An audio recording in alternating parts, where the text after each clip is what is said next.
Buenos días o buenas tardes ya. Muchas gracias por la invitación a compartir este ratito con vosotros y con vosotras. Supongo que ya estáis agotados.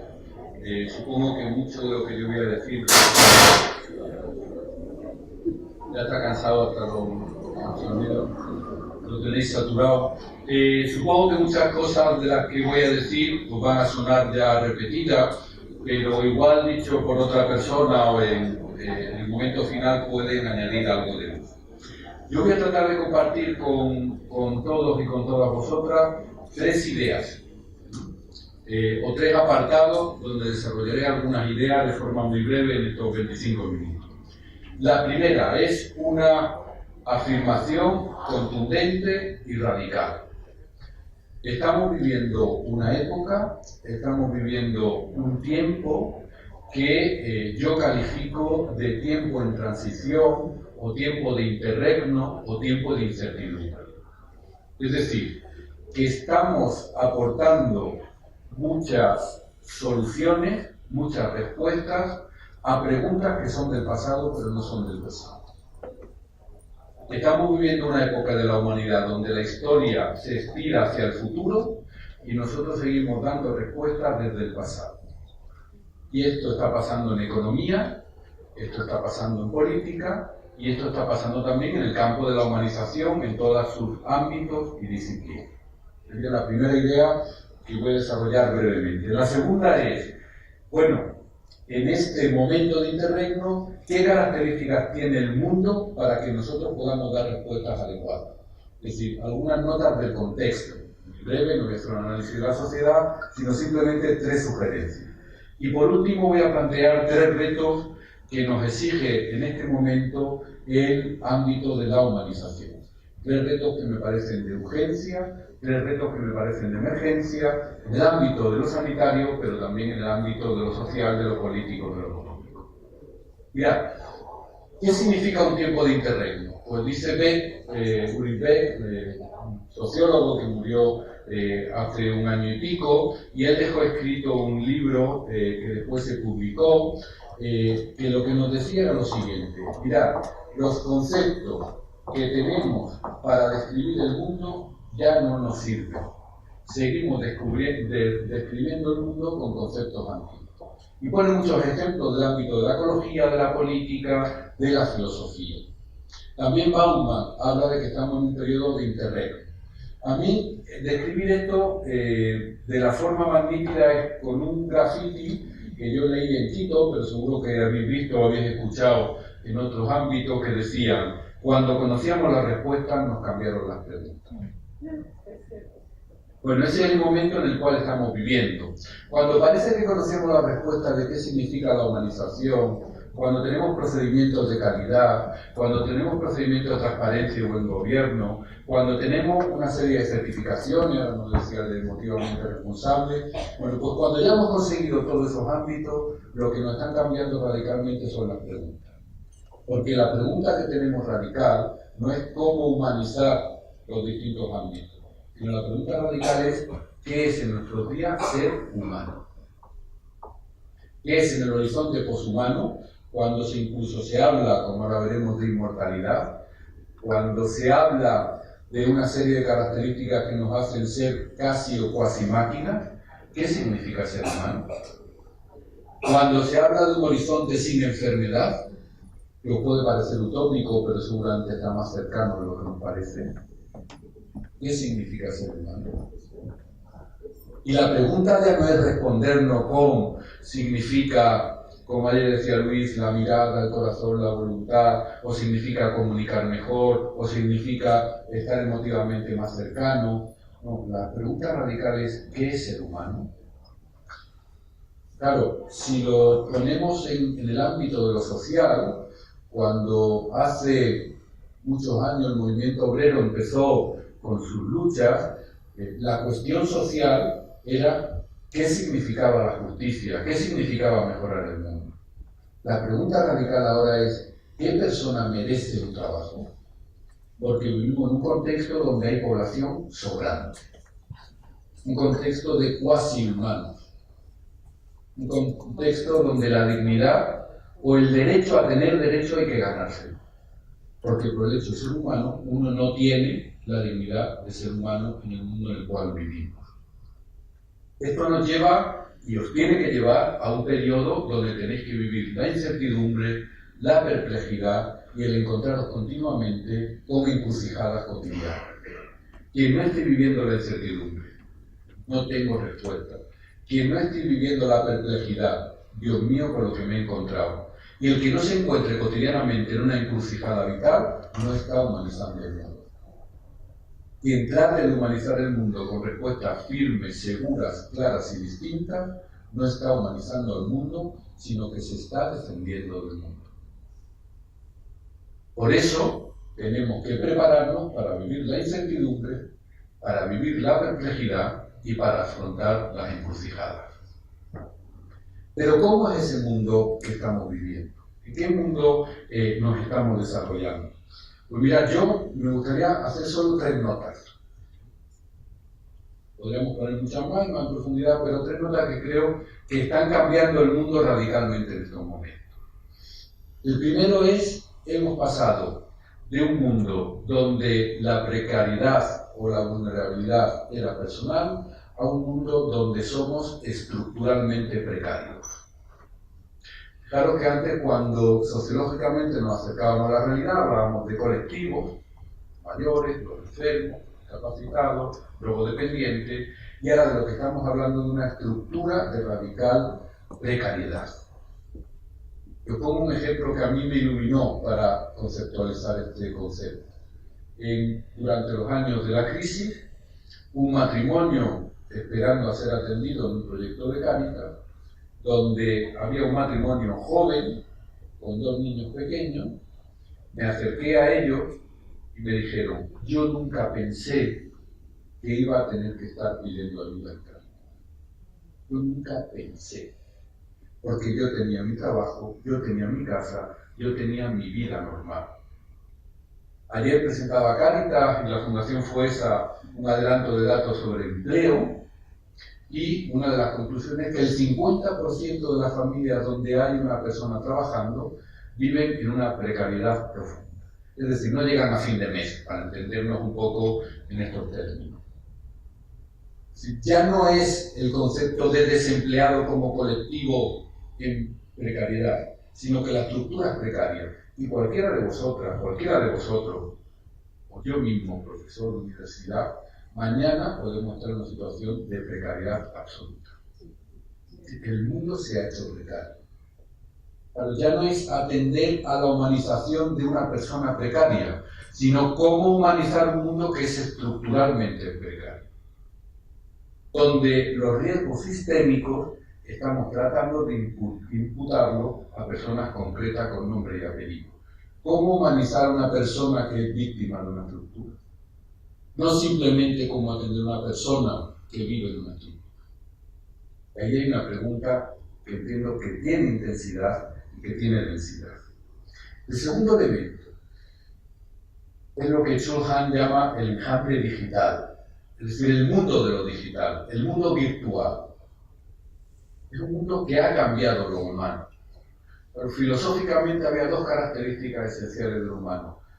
Los humanos vivimos en un espacio y en un tiempo.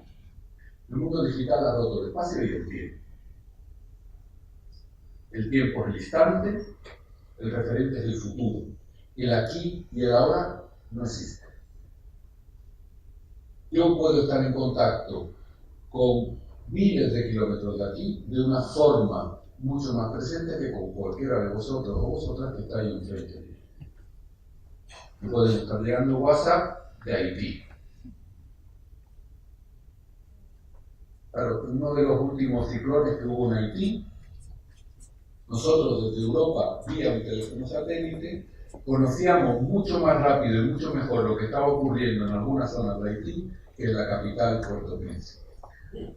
Porque ellos tenían las comunicaciones afectadas y nosotros desde una oficina de Madrid podíamos estar viendo imágenes, sonidos y relatos de las personas que estaban in situ en el ciclón vía satélite, de forma instantánea. Pero el mundo digital también ha roto otro de los elementos clásicos de lo humano, que era el conocimiento. Si pensáis cómo hace 20 años definíamos a una persona analfabeta, normalmente era por característica de falta de conocimiento, falta de expresión, falta de un lenguaje, falta de... Hoy en día, en sociología del conocimiento se empieza a hablar de el analfabetismo digital, que es lo que produce la saturación de información. Es decir, vivimos en una condición de ignorancia informada. Nunca hemos tenido tantos datos como ahora y nunca hemos sido tan tontos como ahora. Hemos perdido el sabor de la sabiduría que era propio de lo humano. Evidentemente el mundo digital nos ha traído un montón de buenas noticias y de oportunidades y de alegría. No estoy diabolizando el mundo digital, no estoy diciendo el mundo digital nos pone en otro mundo. El mundo que yo estoy viviendo hoy en día, para mi parte, sería absolutamente desconocido. Y en tercer lugar, y a mí sí me gustaría que tomáramos conciencia, especialmente por el mundo en el que estamos, de lo que se viene denominando la utopía poshumana. Es decir, nunca en la historia de la humanidad hemos tenido tanta capacidad de crear vida y de crear vida humana. Y eso significa que nunca hemos tenido tanta capacidad de acabar con la vida humana. Tenemos la oportunidad y tenemos el riesgo. La inteligencia artificial, la genómica, la biología sintética, la robótica, nos están permitiendo una inmensidad exponencial de mejorar lo humano, que puede definirse también como acabar con lo humano. Y ya se empiezan a hablar de cyborg, personas que tienen una serie de adaptaciones tecnológicas para ver mejor, para escuchar mejor. Incluso hace unos días leía los primeros avances que hay en la implantación de chip para el tema del lenguaje. Igual que hay en Google Translator, bueno, pues te ponen un chip, dices, me voy a poner el chip del alemán. Ya hablo alemán, ya entiendo el alemán. De alguna forma, fijaros, la utopía poshumana, más allá de las realidades que ya hay, más allá de las realidades que habrá, la utopía poshumana nos pone por primera vez en la historia de la humanidad ante el siguiente reto, que es, somos capaces de fabricar un elemento distinto de lo humano desde la humanidad. Evidentemente esto está generando mucho debate ético, está generando mucha discusión, pero la utopía poshumana sigue adelante. Ya empieza a haber experimentación de mejora farmacológica, de todo un tipo de capacidades de lo humano. Se empieza a hablar de personas que pueden no dormir sin agotar las capacidades cerebrales. Se empiezan a hablar de personas que puedan no agotarse ante la rutina de ciertas prácticas por medio farmacológico, por algún tipo de intervención, por algún tipo de implante robótico. Se empieza a hablar de la capacidad que vamos a tener de alcanzar velocidades impensables para lo que era un humano sin necesidad de tener un vehículo que nos lleve. Es decir, ¿qué es lo que tenemos que humanizar si lo que estamos construyendo es un nuevo tipo de hombre? Es más, si la humanidad que nos plantean es esto, nuestro reto no sería deshumanizar a esos nuevos humanos. Desde la idea que se tiene de humanidad.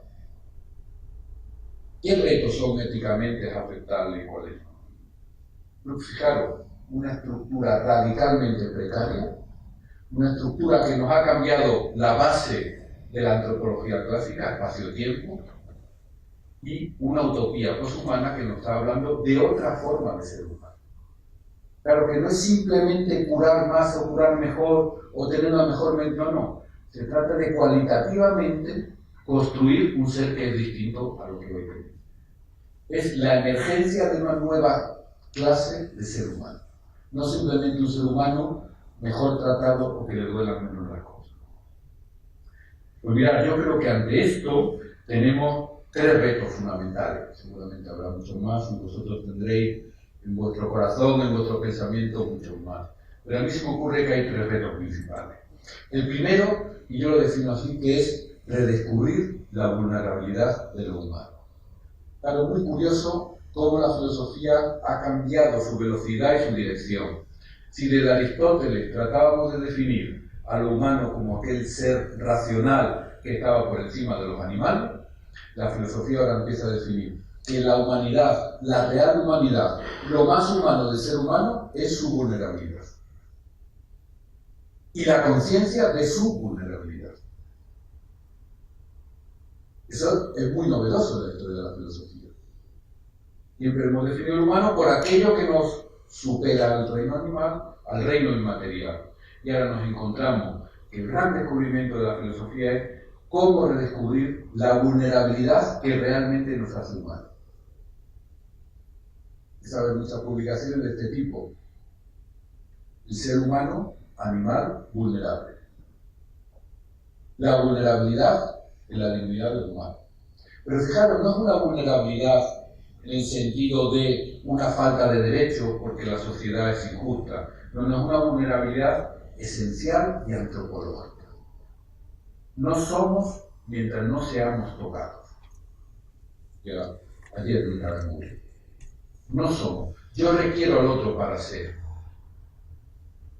Yo requiero profundizar mi vulnerabilidad para poder tocar la vulnerabilidad de otro. Y esto cambia la profesión sanitaria. Yo tengo que descubrir no mi capacidad, sino mi vulnerabilidad para poder humanizar. Tendré que utilizar mi conocimiento y mis instrumentos, pero desde redescubrir mi vulnerabilidad. Nunca podremos aceptar al inmigrante si no es desde nuestra vulnerabilidad. Mientras que las políticas siempre las estamos haciendo desde nuestra superioridad. Yo admito a los inmigrantes que me hagan falta. No lo estamos redescubriendo desde nuestra vulnerabilidad radical. Por tanto, aquí hay un reto muy claro y muy evidente. Descubrir al hombre y a la mujer, humanizar al ser humano, significa cómo conceptualizamos la vulnerabilidad del ser humano. Que no es un hecho que sea el normal en las grandes discusiones o en los grandes conceptos. Eso del sanador herido significa que ya no es solo una técnica, que ya no es solo una aproximación, sino significa que es una verdad en profundidad antropológica. La esencia del ser humano es rescatar su vulnerabilidad. El reto que tenemos ahí. El segundo reto, pues yo creo que es redescubrir la dignidad. Palabras del Papa Francisco, con mucha contundencia, decía: hoy en día hay población sobrante. Saskia Sanse, premio Príncipe de Asturias de Sociología, de Ciencias Humanas, hablaba de que hemos pasado de la lógica de la exclusión a la lógica de la expulsión. Ya no es solo que haya personas pobres, unos que tienen, ricos, y otros que no tienen, pobres.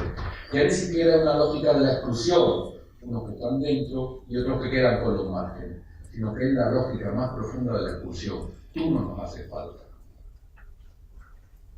Claro, esto económicamente, hace unos años en un congreso de economistas decía lo siguiente: África es necesaria para el desarrollo de la humanidad, los africanos son innecesarios. Esta es la lógica de la expulsión. Hay población que no son. Y tenemos que redescubrir la dignidad ahí, porque ya no jugamos con conceptos claros y distintos de lo que es la esencia del humano, sino con conceptos límites. Hoy tenemos que volver a preguntarnos y a reclamar el famoso sermón de Montesinos en la isla de la Española o República Dominicana a los encomenderos españoles. ¿Acaso esos indios no son personas como tú? Porque hoy los mensajes que estamos dando es que hay gente que son cuasi personas. Hay personas que se merecen payas, hay personas que se merecen concertinas, hay personas que se merecen no tener documentación, hay personas que no se merecen ni la sanidad. Porque son conceptos límites de personas. Y lo que fue, fijaros cómo se transmutan los valores, lo que fue una conquista que significó la ciudadanía, ser ciudadano era ser un sujeto de derechos y de deberes, hoy en día la ciudadanía lo que ha conseguido es que haya pseudo personas. Yo soy ciudadano, tengo derechos, tú no eres ciudadano, eres una cuasi persona. Y por eso no podemos permitir poner vallas, poner concertina o que se ahoguen miles de personas en el Mediterráneo sin que sean noticias. Por eso hay que redescubrir la dignidad. Por eso el reto en este momento poshumano es: todos y todas somos seres humanos con igual dignidad. Volver al reclamado de Kant de que las personas no son medios, sino son fines. Las personas no merecen precio, sino que tienen dignidad. Algo que en este contexto puede parecer evidente, algo que no es evidente cuando, por ejemplo, a niños por el hecho de ser inmigrantes se les puede meter en jaulas. Hay muchos filósofos, muchos sociólogos, muchos politólogos que empiezan con mucha rotundidad y con muchos datos a comparar este tiempo que estamos viviendo con toda la salvedad de la distancia histórica con aquel tiempo donde los campos de concentración eran simplemente dispositivos sociales para la mejora. Hoy en día seguramente no tenemos campos aislados por vallas, sino que tenemos esferas, procedimientos y territorios que son auténticos campos de concentración. Ya no necesitamos el panóptico, ya no necesitamos dispositivos cerrados, sino que tenemos estrategias mucho más amplias para convertir el campo en una residencia para personas en un territorio común. Que el estado de excepción para los precarios de la tierra, para los últimos de la tierra, era la regla y no la excepción. Cuando el estado de excepción es la regla, significa que hemos generado un campo de concentración.